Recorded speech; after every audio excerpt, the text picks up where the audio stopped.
सेठ धन्ना की भक्ति का चमत्कार जब श्री कृष्ण खुद बने सेवक। जय श्री कृष्णा। राधे राधे दोस्तों। वृंदावन से सैकड़ों कोस दूर एक नगर था, स्वर्णपुर। ये नगर व्यापारियों का नगर कहलाता था। हर गली में सोना चांदी के व्यापारी, हीरे जवाहरात के सौदागर, कपड़े और अनाज के सेठ रहते थे। परंतु इन सब में सबसे प्रसिद्ध था धन्ना सेठ। उसकी गिनती नगर के सबसे धनवान व्यक्तियों में होती थी। महल जैसा घर, सैकड़ों गाड़ियां, अनगिनत नौकर और दूर दूर तक फैला हुआ व्यापार। लेकिन जो बात धन्ना को सबसे अलग बनाती थी वह थी उसका विनम्र हृदय और श्री कृष्ण के प्रति उसकी गहरी भक्ति। धन्ना बचपन से ही व्यापार में निपुण था। उसके पिता स्वर्ण व्यापारी थे, जिन्होंने कहा था, धन तो सब कमा लेते हैं बेटा, पर ईमान और भगवान का नाम जो खो देता है वह सबसे बड़ा निर्धन है। धन्ना ने ये बात अपने मन में बसा ली थी। वह हर सौदा करने से पहले भगवान श्री कृष्ण का नाम लेकर ही करता। उसकी दुकान पर तिजोरी के ऊपर एक सुंदर श्री कृष्ण की मूर्ति रखी थी। मुरलीधर की मुस्कान मानो साक्षात जीवन दे देती थी। हर सुबह वह सबसे पहले उस मूर्ति को स्नान कराता, फूल चढ़ाता, तुलसी की माला अर्पित करता और कहता, कन्हैया आज का व्यापार तुम्हारे हवाले। लोग उसे कहते, सेठ जी इतने बड़े व्यापारी होकर भी आप रोज भजन क्यों करते हैं? धन्ना मुस्कुराता, भाई व्यापार में भी तो भक्ति चाहिए। जब हर सौदा श्री कृष्ण के नाम से होता है तो घाटा भी प्रसाद लगता है। एक बार स्वर्णपुर में बड़ा व्यापार मेला लगा। देश विदेश से व्यापारी आए। धन्ना सेठ ने सोचा, इस बार मुरलीधर के नाम से खूब व्यापार करूंगा और जो भी लाभ होगा आधा मंदिर के लिए दूंगा। परंतु किस्मत को कुछ और ही मंजूर था। मेले के पहले ही दिन उसका पूरा सोने का माल चोरी हो गया। सारे नौकर परेशान, पुलिस हैरान, पर धन्ना सेठ शांत। वह श्री कृष्ण की मूर्ति के आगे बैठा था। उसने केवल इतना कहा, प्रभु सब तुम्हारा है, तुमने दिया था, तुमने ले लिया, पर एक वादा है, मैं आज भी तुम्हारे नाम से ही व्यापार करूंगा। लोग हैरान थे, कोई इतना बड़ा नुकसान सहकर भी शांत कैसे रह सकता है? पर धन्ना के हृदय में विश्वास का दीपक जल रहा था। अगले ही दिन एक युवक उसकी दुकान पर आया। उसके कपड़े साधारण थे, पर चेहरा तेज से दमक रहा था। उसने कहा, सेठ जी मैंने सुना है आपका माल चोरी हो गया, मैं मदद कर सकता हूँ। धन्ना बोला, मदद? कौन हो भाई तुम? वो मुस्कुराया, मुझे बस माधव कहो, मैं पास के गांव से आया हूँ, व्यापार का थोड़ा अनुभव है। धन्ना ने बिना सोचे उसे अपने साथ रख लिया। कहने को बस एक नौकर था, पर उसकी समझ असाधारण थी। वह ग्राहक से बात करे तो जैसे कोई मंत्र बोल रहा हो। हर सौदा लाभ में बदल जाता। कुछ ही दिनों में धन्ना का व्यापार फिर से चमक उठा। धन्ना रोज कहता, माधव तुम्हारी बुद्धि तो अद्भुत है, और माधव बस मुस्कुरा देता।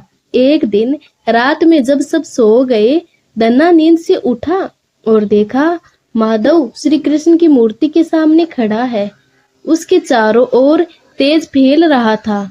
धन्ना अक रह गया। वो घुटनों के बल गिर पड़ा। प्रभु आप मेरे घर में मेरे सेवक बनकर। श्री कृष्ण ने मधुर मुस्कान के साथ कहा, धन जब मेरा भक्त मुझ पर भरोसा करता है तो मैं उसके जीवन में उतर आता हूँ। तुम्हारी भक्ति ने मुझे तुम्हारा सेवक बना दिया। धन्ना की आंखों से अश्रु बह निकले। प्रभु मैं तो केवल आपका नाम लेता हूँ। मुझे क्या पता था कि आप मेरे साथ व्यापार करने आओगे। श्री कृष्ण बोले, धन्ना अब ये व्यापार हम दोनों का है, लेकिन याद रखना असली सौदा धन का नहीं विश्वास का होता है। और इतना कहकर प्रभु अंतर्धान हो गए। अगले दिन से सेठ धन्ना का व्यापार ऐसा चमका कि स्वर्णपुर का हर व्यापारी चकित रह गया। जहां दूसरे घाटे में थे, वहां धन्ना सेठ का माल दोगुने दाम पर बिकता। लोग कहते, इस आदमी के साथ भगवान है। पर धन्ना सबको कहता, मेरे साथ भगवान नहीं, मेरे भीतर भगवान है। जो भी काम सच्चे मन से करो, वही पूजा बन जाती है।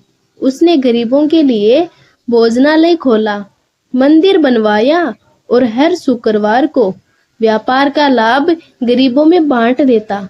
उसका नाम अब भक्त धन्ना सेठ के रूप में प्रसिद्ध हो गया। परंतु संसार में जहां प्रकाश होता है, वहां छाया भी होती है। कई व्यापारी उसकी सफलता से जलने लगे। उन्होंने षड्यंत्र रचा, चलो धन्ना को ऐसा व्यापारिक प्रस्ताव दे जिसमें वह फंस जाए। उन्होंने एक सौदा किया, समुद्र पार से दुर्लभ मोती मंगाने का। पर मार्ग खतरनाक था, तूफान का डर था। धन्ना सेठ ने बिना झिझक सौदा स्वीकार किया। अगर श्री कृष्ण ने चाहा तो समुद्र भी मेरा साथी बनेगा। सब हंस पड़े। श्री कृष्ण समुद्र में नाव चलाएंगे क्या? धन्ना अपनी नाव पर माल लेकर रवाना हुआ। मध्य समुद्र में भयानक तूफान उठा। लहरें पहाड़ जैसी उठी। नाव डगमगाने लगी। नाविक चिल्लाने लगे, सेठ जी, अब कोई नहीं बच सकता। पर धन्ना शांत था। वो खड़ा होकर बोला, कन्हैया, तू मुरली बजा, मैं नाव संभालता हूँ। अचानक हवा थम गई, लहरें शांत हुई और धन्ना ने देखा उसकी नाव के आगे एक बालक नीली आभा में मुस्कुरा रहा है। हाथ में मुरली, सिर पर मोरपंख। सारे नाविक नतमस्तक हो गए। नाविक सुरक्षित तट पर पहुंच गई। धन्ना के मोती सलामत रहे।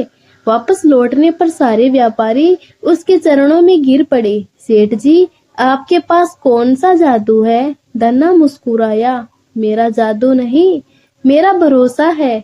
मैं जो भी करता हूँ उसका साझेदार मेरा कन्हैया है। उसने मंदिर में सब मोती चढ़ा दिए। मंदिर के पुजारी ने पूछा, सेठ जी, इतना धन भगवान को दे दिया, अपने लिए क्या बचाया? धन्ना हंसा, जिसका भागीदार भगवान हो उसके लिए कुछ बचाना नहीं, बांटना होता है। धन्ना सेठ का नाम अब स्वर्णपुर की सीमाओं से निकलकर चारों दिशाओं में प्रसिद्ध हो चुका था। लोग कहते थे, धनवान तो कई है, पर ऐसा भक्त व्यापारी दूसरा नहीं। पर ईर्ष्यालु मनुष्यों की कमी कहाँ होती है? राज्य का कर अधिकारी राघव नाम का व्यक्ति धन्ना की प्रसिद्धि से चिढ़ गया। वह बोला, ये सेठ जनता को लुभाने के लिए दान करता है, असली उद्देश्य कर चोरी है। राजा के सामने झूठे प्रमाण रख दिए गए। राजा ने तत्काल आदेश दिया, धन्ना सेठ की सारी संपत्ति सील कर दो और उसे दरबार में बुलाओ।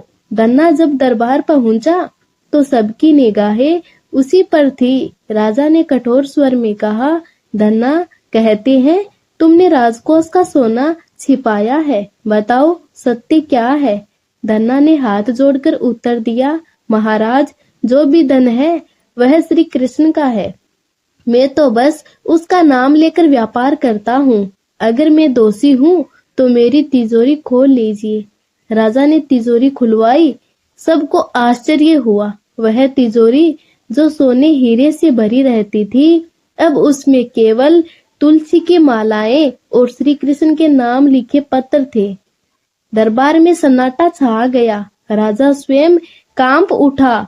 ये तो अलौकिक है। सेठ जी, ये सब कैसे?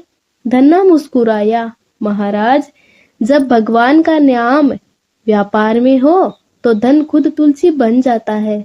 उसी रात राजा ने स्वप्न में देखा, श्री कृष्ण स्वयं कह रहे हैं, धन्ना मेरा सच्चा भक्त है। उसे तंग करने का अर्थ मुझे तंग करना है। अगली सुबह राजा ने स्वयं जाकर क्षमा मांगी और कहा, सेठ जी, अब से स्वर्णपुर का राजकोष भी आपके भरोसे रहेगा। धन्ना बोला, राजन, धन का रखवाला मनुष्य नहीं भगवान होना चाहिए।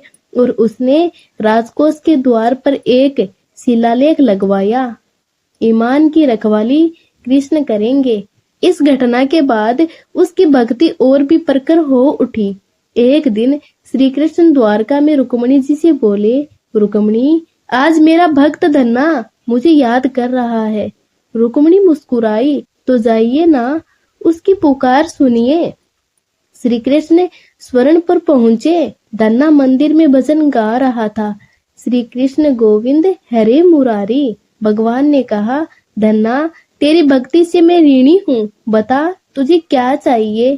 धन्ना ने हाथ जोड़कर कहा, प्रभु, जब तक मेरा व्यापार चले उसमें कोई झूठ न हो, जब मैं मृत्यु को पाऊं तो आपके चरणों में आ जाऊं। श्री कृष्ण बोले, ऐसा ही होगा। और कहते हैं, वर्षों बाद जब धन्ना की अंतिम घड़ी आई, मुरलीधर मंदिर के सामने श्री कृष्ण की मूर्ति को निहारते हुए मुस्कुराते मुस्कुराते प्रभु के धाम चला गया। धन्ना सेठ की कथा आज भी स्वर्णपुर के मंदिरों में सुनाई जाती है। लोग कहते हैं, वह व्यापारी जिसने व्यापार में भी भक्ति का अर्थ सिखाया। धन से नहीं, भाव से व्यापार करो। जहाँ श्री कृष्ण साझेदार है वहाँ घाटा भी लाभ है। ये कथा हमें सिखाती है कि भक्ति का अर्थ केवल पूजा नहीं, विश्वास और सत्यता भी है। जो व्यक्ति ईमानदारी और प्रेम से अपना कर्म करता है, वहाँ स्वयं श्री कृष्ण आकर उसका हाथ थाम लेते हैं। दोस्तों, ये कहानी यही समाप्त होती है। अगर आपको ये कहानी अच्छी लगी हो तो वीडियो को लाइक और चैनल को सब्सक्राइब करें। कमेंट में जय श्री कृष्ण जरूर लिखें। धन्यवाद। जय श्री कृष्ण।